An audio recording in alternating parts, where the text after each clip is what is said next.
Hey guys, it's John and Jackie of OpenLove101.com. Welcome to our show. Today we have a very special guest. We're so excited to talk to her. It's Tiffany Anton. She's a sex and relationship therapist from New Orleans. Hi, Tiffany. How are you today? Hi guys, I'm It's wonderful. It's great to glad see to you be again. on with you today. Thank you very much. And would you please tell our listeners again, like how to find you and what it is specifically that you do? Well, you can find me at neworleanssextherapy.com, and I can provide psychotherapy services to those in Louisiana, and I can provide coaching services for those outside of the state. I've even had clients outside of the country. Oh, wow. That's And impressive. all of my Everywhere in the work is world. online. And if you want to work with me, all you have to do, I have it streamlined. So all you have to do is go on my website, check out my scheduling, figure out a time that works for you, complete the paperwork, and then we connect. Oh, I love that. How great is Yes. that? Yes. Are You, you finding that your business is growing? Are you finding more and more people are getting having more questions about sex and relationships than maybe 5 years ago?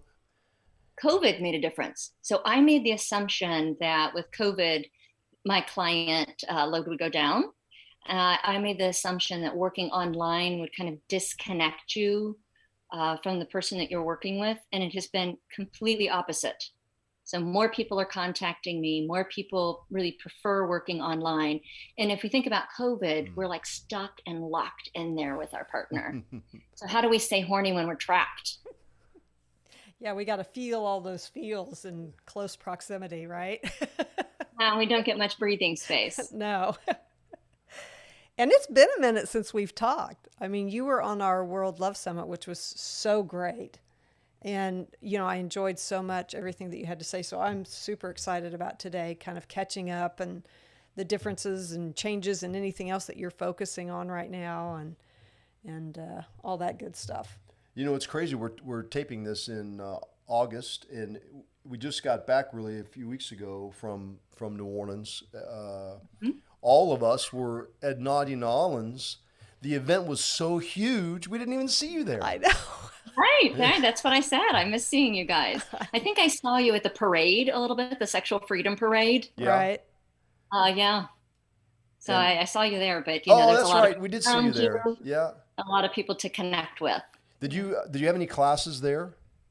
I did, and I talked about We Want It Hard, how to deal with your erections when you're swinging. Ah, So okay. dealing with erectile dysfunction, or what I like to call it is erectile disappointment, is pretty common in my practice. And when clients talk about, performance anxiety, I say, well, with whom are you performing? It's you and your partner connecting. Now, when we're swinging, guess what? We do have a level of performance there. Mm-hmm. So that's extra pressure. This might be a new partner that we have, and we want to be a really good lover to them, or a partner that we see just once a month. And, our hard on is even more important during those situations. So I want to validate the importance of erection in general. It's really important. I make a joke that men define themselves, well, I should say cisgendered men define themselves by their cock and their careers. So retired men, it's a doozy. If I'm working with impotent retired men, it's like, who the hell am I now? Yeah. So how do you deal with losing your erection when you're having sex with someone that isn't your primary partner? Right. And that's not something that we talk about a lot. And it is an issue that we do see and we get questions about. So Mm-hmm.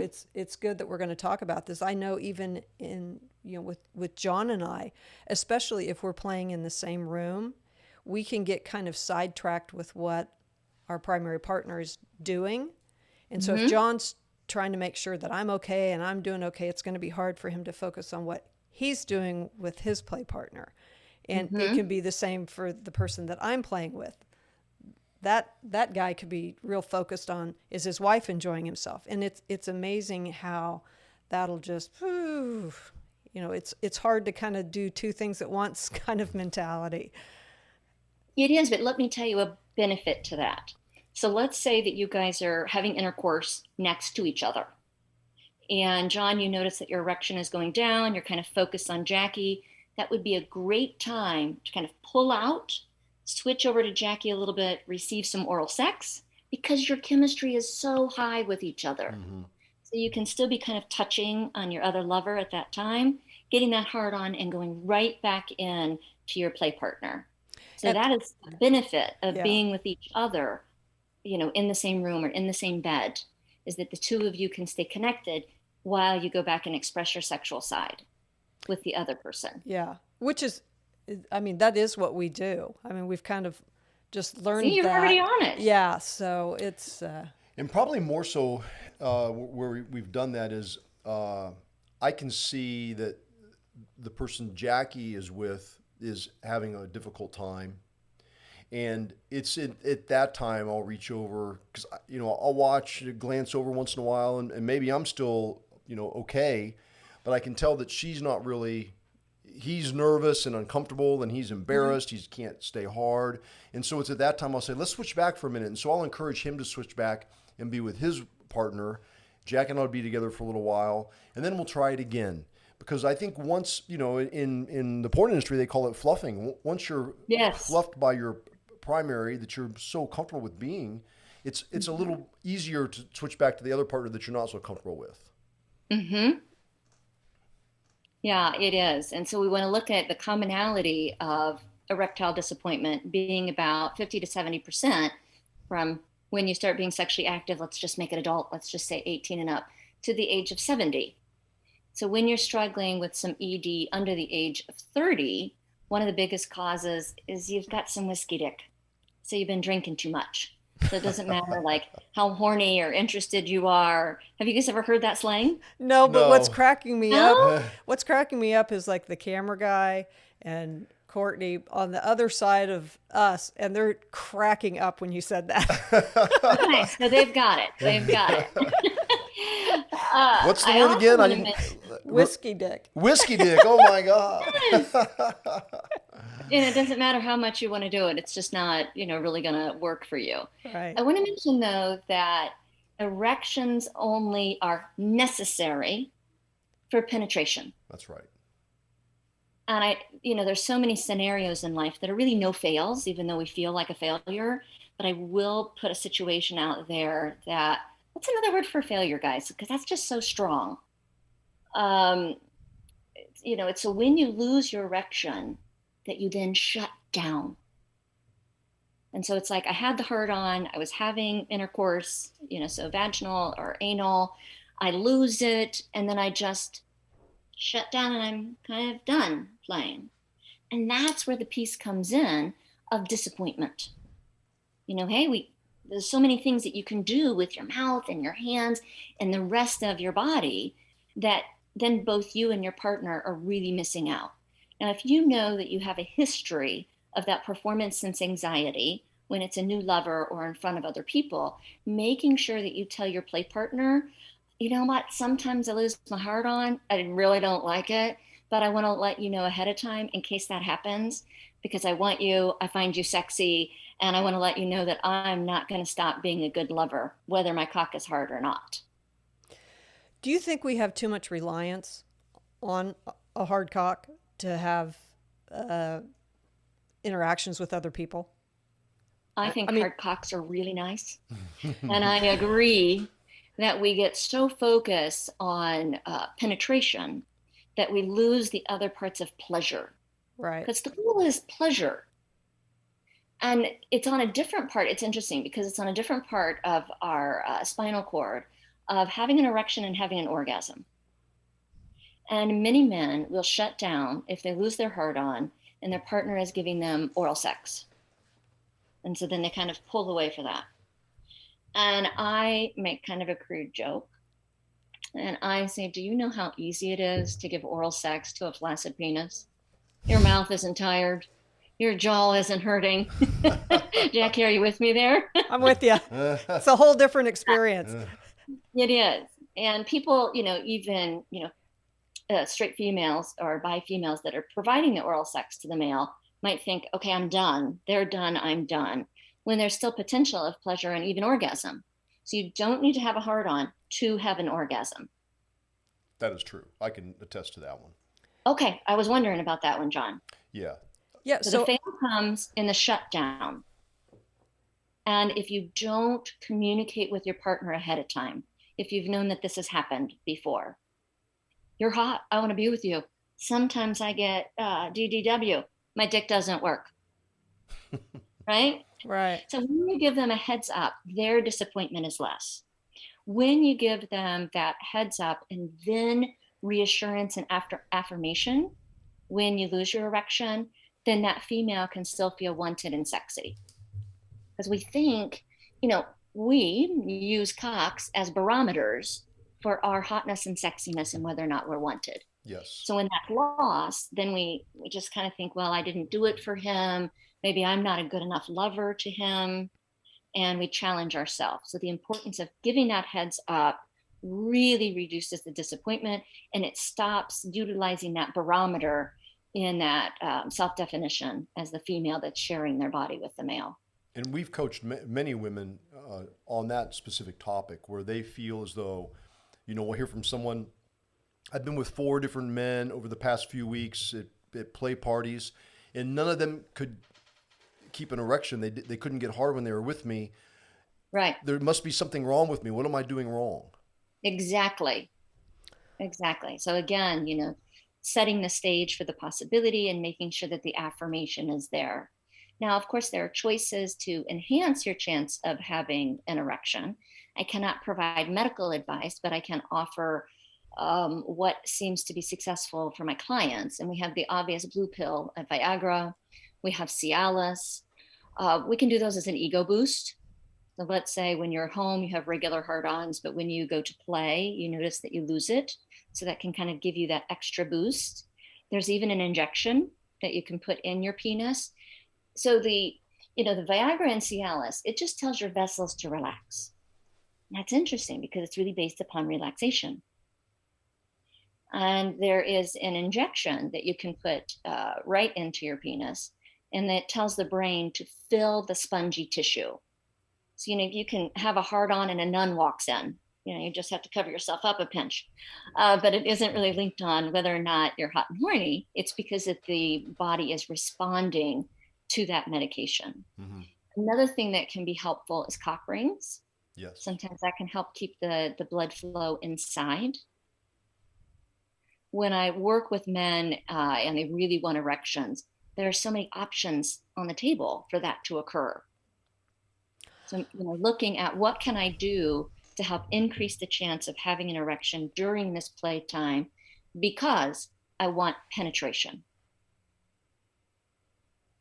And then if I struggle with my hard on, and I know that, and Viagra isn't working for me, do I have a fun toy so that my female partner can still enjoy some fullness?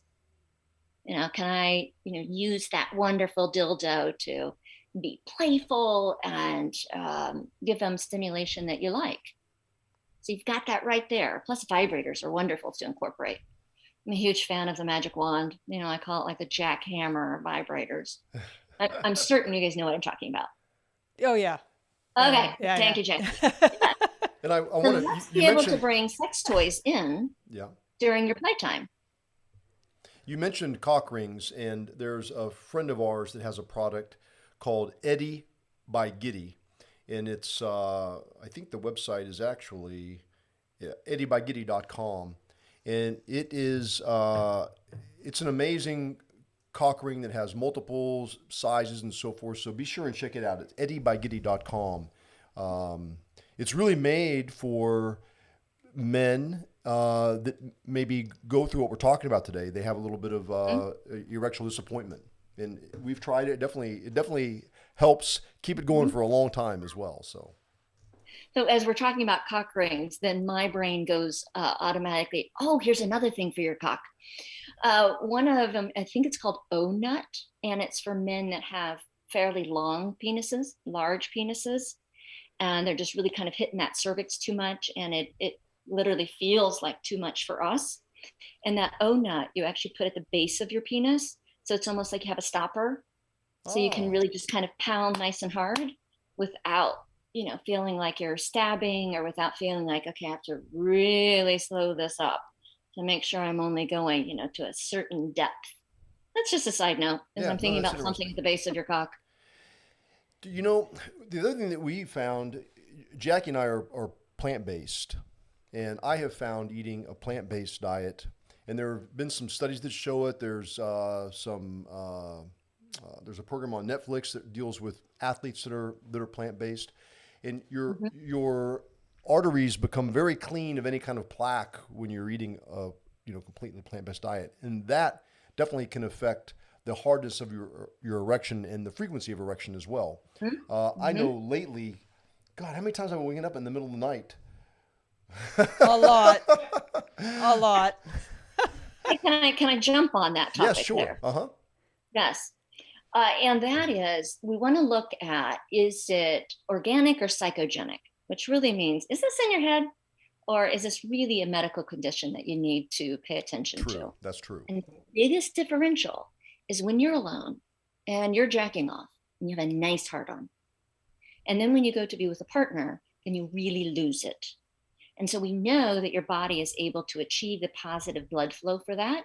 So we would look at what is happening with the connection with your partner. Now, it may be based upon stimulation, right? And the level of intensity, but it also, anxiety, self judgment, or shame can play a big role. So I want the men to pay attention to, how's your erection when you're masturbating?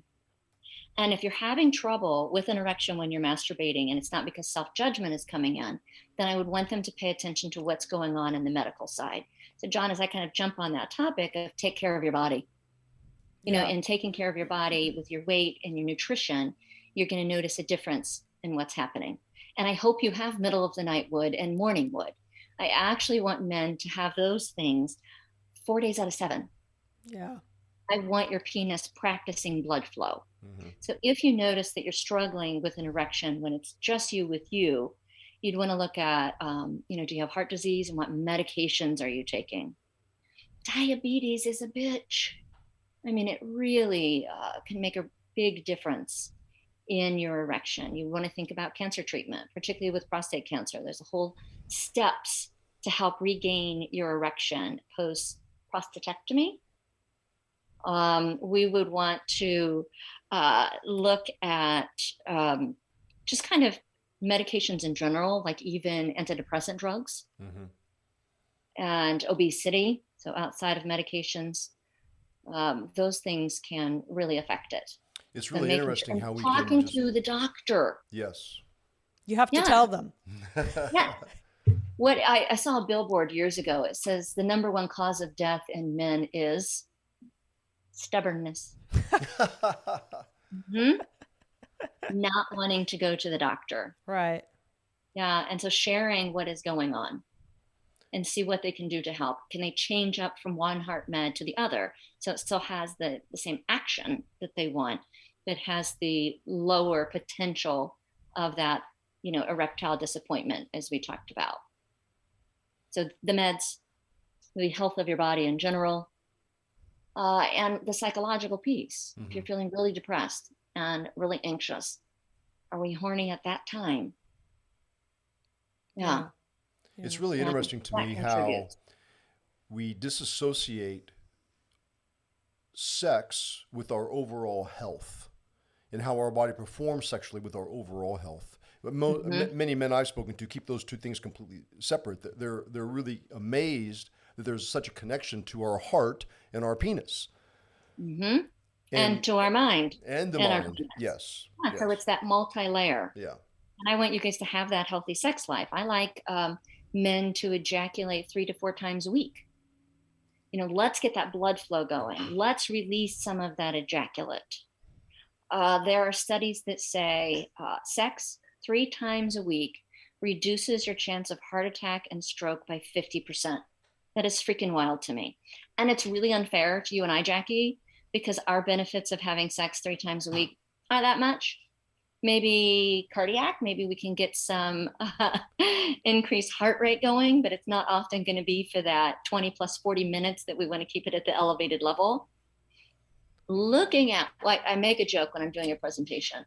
I am here to help you save your lives. Yep, reduce your heart attack and stroke rate by 50%. Again, you can experience an orgasm without an erection. Well, and how much are we not focusing on that? Because that seems to be kind of this commonality that I'm finding when we talk about people in open relationships. There's this really high intensity on intercourse. Yes. Like I can't imagine the pressure that men are under because their performance is very visual. Like, yes, I can be with somebody and I can fake an orgasm. I mean, it can look like I'm having an orgasm, but nobody would ever know that. I mean, only I would know that. But for a man, he can't fake that. We can fake it. Well, he might be able to fake it a bit with a condom. Maybe a bit, but you know, we have a view that sex is erection, yes, intercourse, and orgasm. Yes, like once that's sex, right? And when I do a sexual behavior assessment, I'm looking at, are you making out? Are you masturbating each other? Are you giving and receiving oral sex? And then I'm looking at penetration, right? Vaginal penetration, right? Anal penetration. I'm looking at what kind of toys do you use? What are different things that turn you on? And if you're uncertain, how can you explore that within your own body? So changing it to having a playful connection that is open to different sexual stimulation, and it becomes more pleasure, connection, playful based. Well, and I think too, it's about changing that narrative, because John even brought up how a woman can start to feel less than if the men that she's with are unable to perform. I mean, we immediately are gauging the sexual experience around that. And we also know through studies that most women orgasm through either self-play or that clitoral play, which isn't really taking place when intercourse is happening. So like we're missing out our own body messages in favor of... Society has told us that their cock is going to be magical. Yes, exactly. 20% cocks can be magical. They are magical. 20%, this is like statistic thing, 20% of women can have an orgasm with intercourse alone. Yes. But we're looking at 60 to 80% of us, we really need that clitoral stimulation. I can be crude again and say, all right, penis owners, if your partner only focused on your balls, only focused on your testicles, and then thought, come on, why aren't you having an orgasm? So that the clitoris and the penis are analogous to each other when you look at the physiology piece, and understanding the importance of our clitoris to pleasure. Right. And incorporating our partner stimulating our clitoris, ourselves stimulating it, using a toy, but making sure that is an active part of the sex play that you're experiencing. Right. Like, don't forget about this. That's right. Like, I'm not going to forget about your penis and just focus on your testicles. Pretty much. Yeah, I get men that are really shocked when I say that. Like, what? Again, it's a societal message. Yeah. And if we look at, we all have the desire to be good lovers, and we all want to be wanted. So let's switch up. What does it mean to be a good lover? Yeah. Yeah. No, I agree. I think, if there was another message that I could get out there to women is, they're involved in this as well. This isn't just about the men. This is about them too. And if a man is having performance issues, there's a whole slew of other things that we could be focused on that one will maybe take his mind off the pressure and get him relaxed and focused on something else. And then maybe something magical will happen. But there's just so many other things that we can be doing. I mean, I think it's important to take a look at that because, eventually at some point when John and I are playing, I definitely want that to be happening. But I'm also not opposed to the other happening for a long time first. That you and I, as cisgendered females, we are to speak up for our own sexual pleasure. Yeah. Instead of relying on this partner that they're supposed to like mind read of what we like. Right. And there's so many different masturbatory styles and ways to touch our clitoris or ways to touch our vulva that really get us off. And our partner doesn't know unless we tell them. Right. So some people like this feather light touch on their clitoris, and other ones want tons of pressure and it being really fast. So letting them know the touch that you like. I recommend to couples, please masturbate in front of each other. And they'll be like, ah! We're doing this on our own. But sharing that with our partner shows them, tells them, this is the way that I get myself off. And I also recommend a hand over hand exercise. So let's say it is the male partner showing their masturbation style, which is about pressure, speed, focus on the part of the testicles, or the shaft. Like some people just want focus right on the head. Some people want the full stroke. Is that you would then have partner A put their hand here, penis owner put their hand over partner A's, so then they can get the grip and they can get the style. And we can do the same thing as clitoris owners, is we can have our partner put their hand on our clitoris, we go over the top, and then we move them in a way, and we provide that sense of pressure so that they see what it is that gives us the most pleasure. I love that. That's such a great idea. And it's that interactive. Yeah, and you know, something we talk about that's so important with relationships is communication. But communication is also very important with new play partners. Because just because your play partner likes to be stroked this way, it doesn't mean the person you're with is going to enjoy being stroked the same way. Mm-hmm. So it's important to talk through those things with new partners, even if it's just going to be a one night, play at a club or an event. It's really important to talk about those just briefly, no, please just do it this way. Or, I like this. And it will really enhance the sexual experience when we talk about those things, I believe. And so many times we just lay there, go home and say, oh my God, it was horrible. She just didn't know how to do this, or he didn't know how to do that. And as opposed to just making a suggestion. Saying something, yeah. Having a good time with it, right? Yes. Both people can get pressured, and thinking that something's supposed to be happening. And so they miss what is happening. John, I'm wondering, this might be like a TMI question. Do you enjoy watching women masturbate? Yes. Yes. It is hot. Yes. I should ask that to you, Jackie, as well. Do you enjoy watching women masturbate? Yes, it is a turn on. And so we can even use that as a flirty introduction. So we can try to kind of do this, right? Mm-hmm.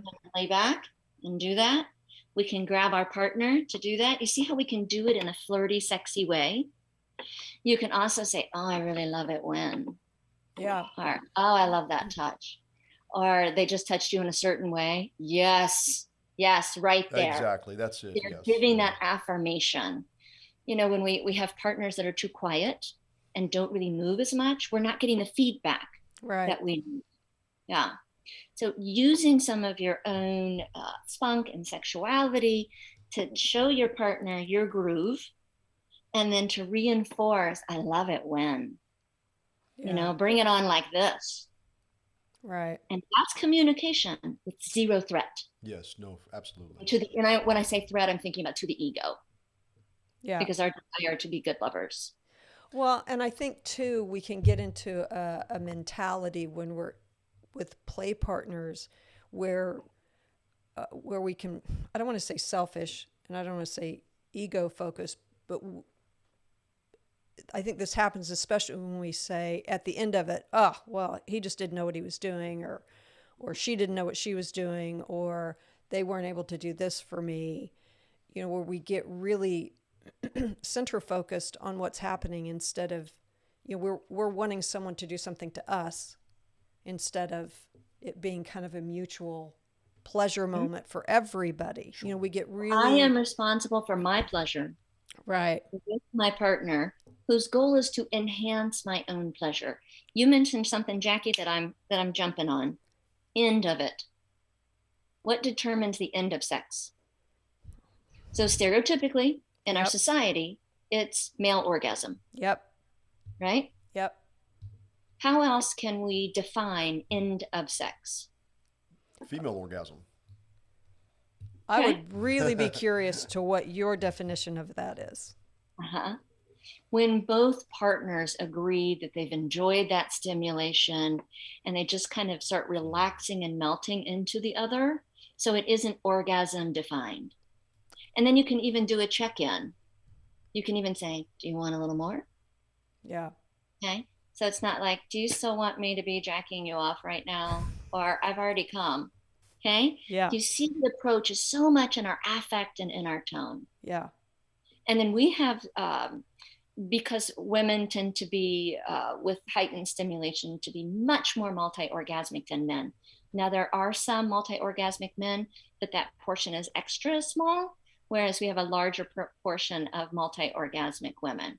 So let's say we have a partner that had an orgasm, and then we're just kind of like, oh, I want a little more, right? I want more. Guess what we can say? Oh, I'll take a little more of that.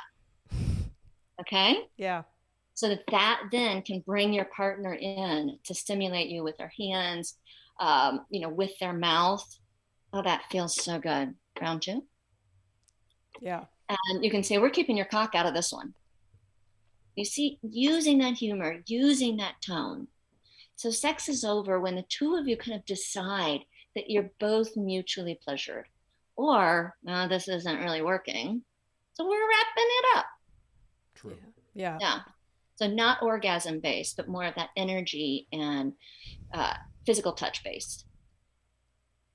Yeah, I love that because it makes the interaction much more fluid than like, oh, we got to clock out now because this one thing is done.